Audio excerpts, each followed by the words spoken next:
Hey, what's good? So this is my review of Forever Hardcore, the documentary, and this is a documentary of ECW.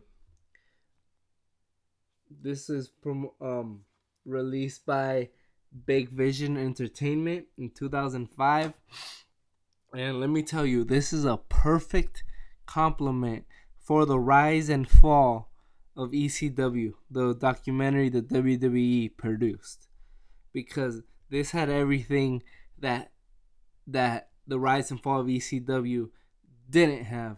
This documentary had Todd Gordon, the CEO of ECW. It had Sabu. It had the Sandman. It says right here, Terry Funk wasn't in that. Sandman, Sabu, Raven, Joey Styles. Sabu actually talks. Sabu has never talked while he was wrestling, right? He was never one to do a promo because he had to be that persona, that crazy man, the one that was literally crazy. But he speaks in that. If for nothing else, that's worth the price of this. But this is the perfect compliment to that. So if you're a big fan of ECW, I suggest buying the Rise and Fall of ECW and Forever Hardcore. It goes, it goes, it goes about the way that the Rise and Fall of ECW does, but it's just interesting the way the wrestlers take it because they talk about it in a way not kayfabe, in a way that's real, like from their perspective, from their real life perspective. Like, yeah, I was booked to do this.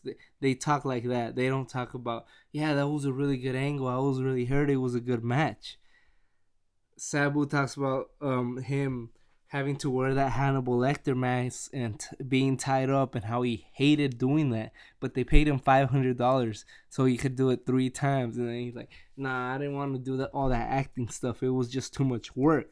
You get stuff like that. It's so cool. I think this one is worth buying too, and it's probably less than the rise and fall of ECW. Um, would I choose it over the rise and fall?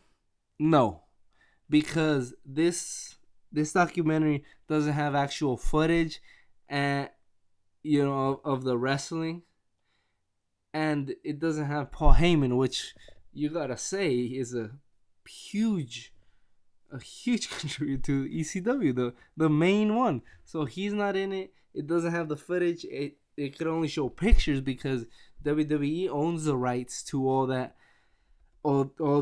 matches and all the ECW footage. So it just showed pictures. But this documentary has New Jack. And if you don't know who New Jack is, check out this documentary. I'm pretty sure it's on YouTube, so that's another thing. This is 2 hours. New Jack gives his opinion on everything on Taz. Yeah, Taz ain't shit. Fuck Taz. He ain't shit. He's a cartoon character. On Dudley Boys. Dudley Boys ain't shit. They never been it. Rob Van Dam. Rob Van Dam's cool. We got nothing against him. Oh man, they go on to the Vic Grimes incident where he stabbed some kid that was only 17 years old because he wanted him to give him color because he never bled in a match before, so he asked New Jack to do it. Man, wrong guy to ask to do that. Wrong guy. So they actually talk about that. They talk about, no, that was the mass transit accident actually. He stabbed mass transit who was only 17, and he actually got acquitted for that. So they try to give him charges for aggravated assault. He said it was 5 charges, but he got acquitted. And also the Vic Grimes incident where he would always jump off balconies. They were like 30 feet high, so he was getting over because of it. And he's like, man, I hated jumping off balconies because you hurt. But he's like, they kept paying me and paying me more money, so I kept doing it. And that was the ones with Vic Grimes, was when he was gonna jump off, but he was gonna jump off with another wrestler that was pretty heavy. and the Vic Grimes was trying to bail on him. He's like, "Hey man, we jumping in 1, 2, 3," and then he jumped and he pulled this guy over, and there was a table on concrete, and then he landed on his back, but Vic Grimes kind of did a flip, and his ass landed on half of New Jack's head. So New Jack is blind from an eye, and he got nerve damage. He said he got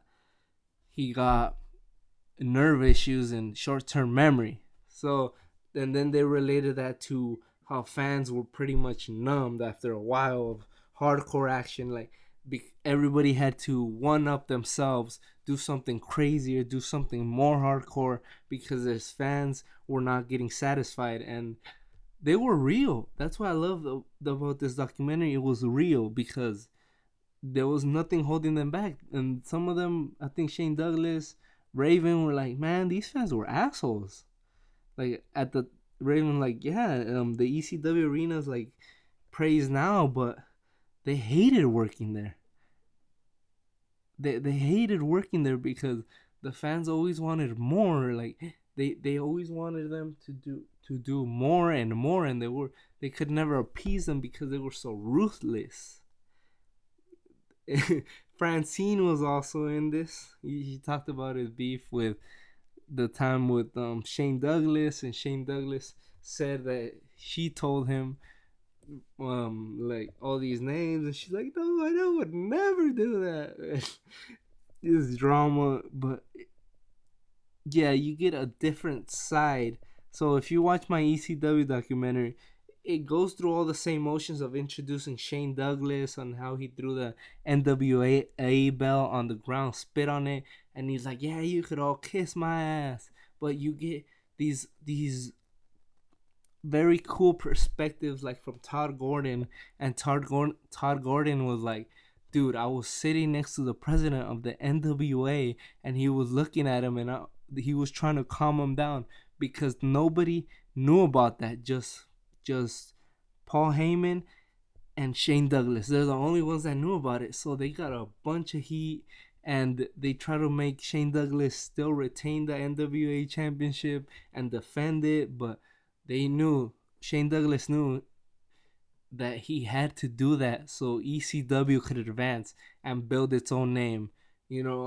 Joey Styles and Ravens, like, yeah, it was a good move, but morally, was it right? And morally, it probably wasn't right. It was a double cross, or as Joey Styles said, Paul Heyman told him it's a good old fashioned double cross. He's like, dude, you lied. It's a lie. That's what it is. So you get perspectives like that you didn't get during the rise and fall of ECW. Also, they talked about the crucifixion when Raven crucifixed Sandman, and you get Raven and Sandman's actual perspective about it, which they thought they did nothing wrong. Joey Styles, Francine, and Jerry Lynn thought otherwise. They're like, oh man, it. Joey Styles said there's like a lot of the U.S. population is Christian, and that was a wrong thing to do. But Raven and Sandman, like, dude, we got heat. That's what a wrestler's supposed to do. Sandman said, oh no, that was another time. But Sandman's like, dude, we did nothing wrong. Like, it was just an angle. They were just pushing the envelope like ECW did, but they got they got shitted for that, and Raven had to apologize. And Raven's like, dude, I sincerely gave the most insincere apology I could have done. And he said it like it is. He said, yeah, I think Paul Heyman got mad just because they were trying to woo Kurt Angle. So that's something that was definitely missing from the rise and fall of ECW. Shane Douglas's angle with Pitbull Gary Wolf, where he actually broke his neck because he took the DDT wrong. Shane Douglas wanted him to lay flat, and he didn't take a flat bump. He actually fell on his head, and he broke his neck. And it was crazy because Shane Douglas was saying that backstage, Gary Wolf was like, yeah, so he was all twisting his neck back and forth like with his hands and moving his neck, and he went to the hospital and turns out he had a broken neck. So Pitbull Gary Wolf blamed Shane Douglas, and Shane Douglas like, dude, you took the bump wrong. That's all that happened. So talked about their angle and how every single week Shane Douglas would say something so disrespectful, but that thing that he said Paul Heyman had written, and he said every single week Paul Heyman will write something just worse and worse and worse. Like, I do not understand how Paul Heyman could have kept topping himself on writing worse things. But yeah, the angle got hot because Pitbull Gary Wolf would just go to shows with his neck brace, and at one time, um, Shane Douglas he actually grabbed Pitbull's neck brace and just started shaking it, and the crowd just got hot and tried to attack him. There was a riot, and he's like, dude, I was checking throughout my body to see if I got stabbed because Terry Funk had told him that when he got stabbed that he wouldn't feel it until later. So he was checking all his body to see if he had stabbed or not. Turns out he didn't, but he's like he got white heat. That white heat is that that white heat is that real heat, the ones that people want to kill you. And he said that fans, were so hard to please and so hard to make believe because they've seen it all. But he said fans that call themselves smart marks, there's a key word in there. You're still a mark, and there's still a way to make you mark out or feel. There's still a way. There will always be a way to make you feel like a mark. And I think recently it was when The Undertaker lost his streak. So that's a good example of that thing even shocking smart marks, the fans that know it's fake or go that even know it's fake and wanna say that this show sucks and how much better they could make it. That's what Shane Douglas was talking about. And it goes over most of their careers. Everybody's Rob Van Dam's, TNA, the same deal. How does Yeah, all that. Jerry Lynn, Kid Cash is also in it. It has former bookers Terry Taylor from the WWE and another guy from WWF that worked with WWF at that time. And the booker from WWF at that time actually said that he had stolen ideas from ECW, like when Big Show chokeslammed the Undertaker through the ring. He got that idea from when Bam Bam Bigelow had driven Taz through the ring. So he got that from ECW. So ECW, as we know, was so influential in wrestling, like so different, so innovative at that time. But they just could not survive. They was packed. They had packed arenas, sold most of their merchandise. But Paul Heyman, they've said it again, man. Paul Heyman just did not have a business mind. A lot of them had bouts checked and all that. So it was just not meant to be, not meant to stay in business. That was it. Even though all these guys say ECW was the best time they had ever had, ECW, and they would always stay true to the ECW brand and the boys of ECW. Raven said it's the best drug he's ever taken. And Terry Funk actually said that he had a chance to go to ECW One Night Stand, the one in 2005, but he chose to go to the one that Shane Douglas was promoting because that's the one that truly represented ECW and what ECW stood for, not the one that was going to be promoted by Vince McMahon because he was just going to try to make money off ECW. He didn't really care about the product. He didn't really care about the boys. So all in all, this is a very good documentary. I say not as good as the Rise and Fall of ECW. If that one's an A plus, I give this one an A minus or a B plus, maybe like an 89. So it was a very good documentary. It had a lot of things that the Rise and Fall of ECW didn't, which that's what you want from this movie, another different movie about ECW. So definitely a must watch and a must have.